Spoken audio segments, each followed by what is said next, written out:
kyllä 81 nuorten maailmanmestaruuden jälkeen ja sitten tietenkin täällä Lahdessa Salpausselän kisat niin täällä kuitenkin tunnettiin sitten. Mutta ja tietenkin kun iltapäivälehti kirjoitti, että mä oon tähdenlento, niin sekin laittoi sitten yrittämään ja olihan mä tällä sitten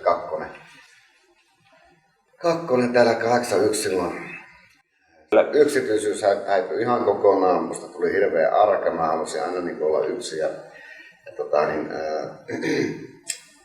niin pakoili ihmisiä ja mun elämä muuttui niin täysin. Hirveästi oli niin ihmisiä ympärillä, mutta kuitenkin mä olin aika yksinäinen. Se oli vaan jaksettava. Ja sitten tämä mikä niin negatiivinen julkisuus tuli aikanaan, se alkoi siitä, että mä en halunnut antaa lehtihaastatteluja ollenkaan, koska mä olin arka ja niin päin. Sitten ruvettiin kirjoittamaan negatiivisia asioita negatiiviseen sävyyn, joka taas toi mulle hirveästi voimaa. Mä halusin niin näyttää, että mä oon kuitenkin huippu-urheilija ja on hyvä tässä lajissa. Niin nämä antoi mulle sitä potkua sisäisesti. Ja en antanut periksi, enkä antanut vaikuttaa noiden lehtijuttuun, vaan päinvastoin ne negatiivisuus toi mun voimaa. Toisaalta niin mulla on hirveän hyvä tilanne siinä mielessä, että mun ei tarvinnut pitää kulissia pystyssä ja mun ei tarvinnut pelätä, että pitäisi huomenna sitten, jos tää joku asia paljastuu. Eli kyllä mä oon niin semmoista vapaata riistaa ollut ja edistelee niin Suomen kansallekin, että ja se on niin taas vienyt mua eteenpäin. Että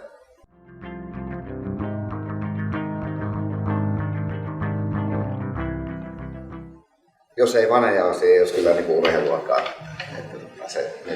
Ne fanit niin tuo sitä niin itseluottamusta. Kyllähän sillä on hirveästi, tai mulle ainakin oli suuri merkitys, sen näyttämisen halu niille ihmisille, että mä oon hyvä, niin se on niin kuin 5% vaan, tai antaa suoritukseen niin enemmän potkua. Mikin muu. Sitten mä kun toimin noiden ihmisten kanssa hirveän hyvin, ja ihmiset tulee mulle juttelemaan, ne tulee niin juttelemaan omalle pojalleen tai hyvälle kaverille tai ystävälle, että mulla ei ole mitään niin ongelmia näiden systeemien kanssa.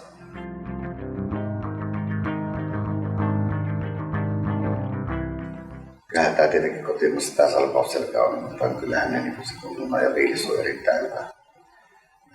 Vaikkakin kotikisat on aina vaikea. Mulla oli niin ainakin vaikeammat kuin ulkomailla kisailin. Kuitenkin se jännitys ja se tunnelma, niin kyllä se täällä se paras.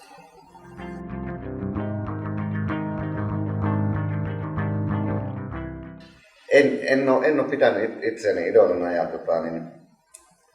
jos mä olisin pitänyt, niin on varmaan joku tosi päähän.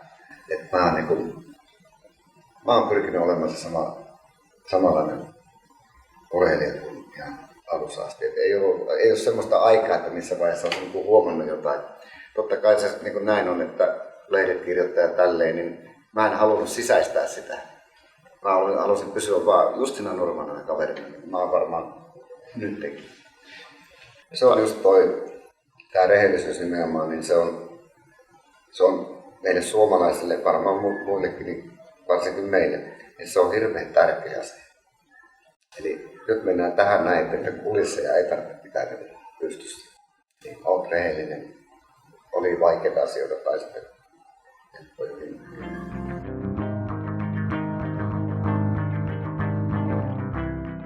No henkisesti ja tälleen näin, niin se oli niin kuin viety mataa. Se oli helvetin vaikeaa, vaan paikkaa, mulla oli 2 kertaa leikattu selkä ja siihen sitten oikeasti sitä loppuun.